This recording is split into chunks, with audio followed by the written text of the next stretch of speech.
নিম্নচাপ কাটতে না কাটতে ফের নিম্নচাপের হুঁশিয়ারি। বঙ্গোপসাগরে নতুন করে নিম্নচাপের কথা জানাচ্ছে আবহাওয়া দপ্তর। টানা বৃষ্টির পর দুদিন রোদের দেখা মেলতে না মেলতেই আবহাওয়ায় নতুন করে ভ্রুকুটি বঙ্গোপসাগরে।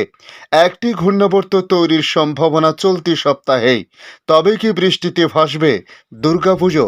কি জানাচ্ছে আবহাওয়া দপ্তর থেকে? বৃষ্টি থামলেও ডিভিসি কর্তৃপক্ষের জল ছাড়ার কারণে একাধিক এলাকা প্লাবিত হচ্ছে দিনের পর দিন। আজ দক্ষিণবঙ্গের পাশাপাশি উত্তরবঙ্গে কোন কোন জেলায় বৃষ্টিপাতের সম্ভাবনার কথা বলা হয়েছে। পাশাপাশি আগামী কয়েকদিন পশ্চিমবাংলার পাশাপাশি ভারতবর্ষের অন্যান্য রাজ্যের আবহাওয়ার পরিস্থিতি কেমন থাকতে পারে তা জানাবো আজকের এই ভিডিওর মাধ্যমে। তার সঙ্গে তুলে ধরব বাংলাদেশ আবহাওয়া দপ্তর বাংলাদেশ নাকি জানিয়েছে। নমস্কার, আপনারা দেখছেন ইউটিউব নিউজ চ্যানেল বাংলার ৩৬৫। আজ ১৯শে সেপ্টেম্বর, বৃহস্পতিবার। প্রিয় দর্শক, আশা করি আপনারা প্রত্যেকে ভালো আছেন। এই মুহূর্তে আবহাওয়ার সবচেয়ে বড় আপডেট। এই সপ্তাহে ফের আবহাওয়ায় ভোল বদলাতে পারে। টানা বৃষ্টির পর দুদিন রোদের দেখা মেলতে না মিলতে আবহাওয়ার নতুন করে ভ্রুকুটি বঙ্গোপসাগরে। একটি ঘূর্ণাবর্ত তৈরির সম্ভাবনা চলতি সপ্তাহে। আগের দুই সিস্টেম ঝড় বৃষ্টির বিদ্যুতের চোখ রাঙানিতে তোলপাড় করেছিল দেশের উত্তর ও উত্তর পূর্বের রাজ্যগুলিতে। তবে নতুন এই সিস্টেমের জেরে চরম দুর্যোগের আশঙ্কা দেশের মধ্যবর্তী অংশে। পূর্ব উপকূল থেকে পশ্চিমাঞ্চলীয় উপকূল বরাবর মধ্য ভারতের রাজ্যগুলির বড় অংশে বৃষ্টির এলোপাথাড়ি ব্যাটিংয়ের সম্ভাবনা এই মাসের শেষ সপ্তাহে। তাই ফের বদলাতে চলেছে বর্ষার ফিরতে মোড। টানা ৬ থেকে ৭ দিন চলতে পারে আবহাওয়ার এই নতুন পরিস্থিতি। আগামী কালকের মধ্যে বঙ্গোপসাগরে একটি শক্তিশালী সিস্টেম তৈরির সম্ভাবনা রয়েছে, যা আগামী দিনে সাইক্লোনিক সার্কুলেশনে পরিণত হওয়ার আশঙ্কা প্রকাশ করা হয়েছে।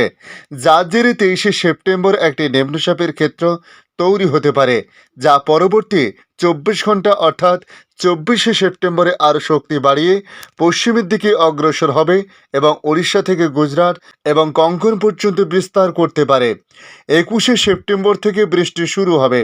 আবহাওয়ার এই নতুন সিস্টেমের জেরে আগামী ২১শে সেপ্টেম্বর থেকে শুরু হবে বৃষ্টি। ২২ থেকে ২৩শে সেপ্টেম্বর থেকে ২৪ থেকে ২৫শে সেপ্টেম্বরের মধ্যে বৃষ্টির গতি বৃদ্ধি পাবে। তার প্রভাবে আরও বেশি করে বৃষ্টি বাড়তে পারে। ২৬ এবং ২৭শে সেপ্টেম্বর পর্যন্ত বৃষ্টির পরিমাণ আরও তীব্র হবে এবং বিস্তৃত হবে। নিবিড় বৃষ্টি চলবে লাগাতার। ফের আবহাওয়ায় পরিবর্তনের সম্ভাবনা সপ্তাহের শেষে।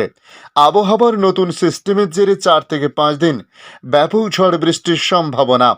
মৌসুম ভবনের পূর্বাভাস বলছে, আবহাওয়ার এই নতুন সিস্টেমের জেরে উড়িষ্যা, অন্ধ্রপ্রদেশ, ছত্তিশগড়, মধ্যপ্রদেশ, মহারাষ্ট্র, তেলেঙ্গানা এবং গুজরাট রাজ্যগুলিতে প্রবল ঝড় বৃষ্টির সম্ভাবনা রয়েছে।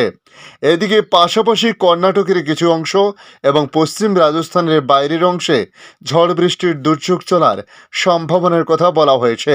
সাধারণত ৩০শে সেপ্টেম্বরের মধ্যে গুজরাট, পূর্ব রাজস্থান, পশ্চিম এবং উত্তর মধ্যপ্রদেশের বড় অংশ থেকে বিদায় নেয় দক্ষিণ পশ্চিম মৌসুমী বায়ু। কিন্তু এই মৌসুমে অক্টোবর পর্যন্ত বিস্তার করতে চলেছে এই বর্ষার বায়ু। তবে কি বৃষ্টিতে ভাসবে দুর্গাপুজো? আশঙ্কা উড়িয়ে দিচ্ছেন না আবহাওয়াবিদরা। যদিও এখনও এই নিয়ে স্পষ্ট কোনো পূর্বাভাস দেয়নি আবহাওয়া দপ্তর। বাংলার পরিস্থিতি নিয়ে আবহাওয়া দপ্তরের সূত্রের খবর, আগামী ২২শে সেপ্টেম্বর পর্যন্ত দক্ষিণবঙ্গের জেলাগুলিতে বৃষ্টির সম্ভাবনা। বিক্ষিপ্ত বৃষ্টির সম্ভাবনা কম বেশি সব জেলাতেই থাকছে। দক্ষিণবঙ্গের পাশাপাশি উত্তরবঙ্গের জেলাগুলিও গোটা সপ্তাহ জুড়ে ভিজতে পারে। আগামী ২২শে সেপ্টেম্বর পর্যন্ত উত্তরবঙ্গের সব জেলায় হালকা থেকে মাঝারি বৃষ্টির সম্ভাবনা রয়েছে। অধিক বৃষ্টির সম্ভাবনা দার্জিলিং সহ পার্বত্য এলাকাগুলোতে রয়েছে বলে জানানো হয়েছে। নিম্নচাপের জেরে কয়েকদিনের টানা বৃষ্টি বন্ধ হলেও বিরাম নেই ডিভিসির জল ছাড়া। আজ বৃহস্পতিবারও দামোদর উপত্যকার বিভিন্ন বাঁধ ও জলধারা থেকে জল ছাড়া শুরু হয়েছে। সকাল থেকে ডিভিসি বিবৃতিতে জানিয়েছে, মাইথন এবং পাঞ্চেত থেকে মোট ৮০,০০০ কিউসেক জল ছাড়া হয়েছে। ডিভিসির নতুন করে জল ছাড়ার ফলে দক্ষিণবঙ্গে হাওড়া ও হুগলি জেলার বন্যা পরিস্থিতি আরও অবনতি হয়েছে। ডিভিসির বিবৃতিতে বলা হয়েছে, আবহাওয়ার পরিস্থিতির কারণে জলস্তর ক্রমাগত বাড়তে থাকায় মাইথন এবং পাঞ্চেত বাঁধের উপর চাপ বাড়ছে। এই পরিস্থিতিতে তাই মাইথন থেকে 10,000 এবং পাঞ্চেত থেকে 70,000 কিউসেক জল ছাড়া হয়েছে। প্রসঙ্গত, ঝাড়খণ্ডের বিভিন্ন এলাকায় নিম্নচাপের বৃষ্টির কারণে মাইথন এবং পাঞ্চেতের উপর চাপ বাড়তে থাকায় গত সোমবার সন্ধ্যা থেকে ওই দুই জলাধার থেকে জল ছাড়া শুরু হয়েছিল। মঙ্গলবার সকাল থেকে জলের মাত্রা আরও বাড়তে থাকে। ডিভিসি কর্তৃপক্ষ তাই জল ছাড়ার মাত্রা আরও বাড়িয়ে দেয়। যদিও বুধবার তা কিছুটা কম থাকে, তবে বুধবার রাতেও 80,000 কিউসেক জল ছাড়া হয়েছিল পঞ্চায়েত থেকে। বেশি মাত্রায় জল ছাড়া হলে দক্ষিণবঙ্গের একাধিক জায়গা নতুন করে প্লাবিত হওয়ার আশঙ্কা রয়েছে। বিশেষ করে পূর্ব বর্ধমান, হাওড়া এবং হুগলির খানাকুল, আরামবাগ সহ দামোদরের তীরবর্তী এলাকাগুলিতে জলমগ্ন হওয়ার আশঙ্কা সবচেয়ে বেশি। বস্তুত ইতিমধ্যে হাওড়া এবং হুগলির বিভিন্ন এলাকায় প্লাবনের পরিস্থিতি তৈরি হয়েছে। গতকাল বুধবার হুগলির পরশুরায় পরিস্থিতি পরিদর্শনে গিয়ে কেন্দ্রীয় সরকারের উপর ক্ষোভ উগড়ে দেন মুখ্যমন্ত্রী মমতা বন্দ্যোপাধ্যায়। এদিকে বিরোধী দলনেতা শুভেন্দু অধিকারী হুগলি হাওড়ায় বন্যার আশঙ্কা তৈরি হয় রাজ্য সরকারকে দোষেছেন। তার অভিযোগ, রাজ্য তাদের নিয়ন্ত্রণে থাকা নদী বাঁধগুলো সংস্কারের পুরোপুরি ব্যর্থ। হাওড়া হুগলি পড়োশী দুই জেলা পূর্ব এবং পশ্চিম মেদিনীপুরেও কংসাবতী, শিলাবতী, রূপনারায়ণের জলস্ফীতির কারণে প্লাবনের পরিস্থিতি তৈরি হয়েছে।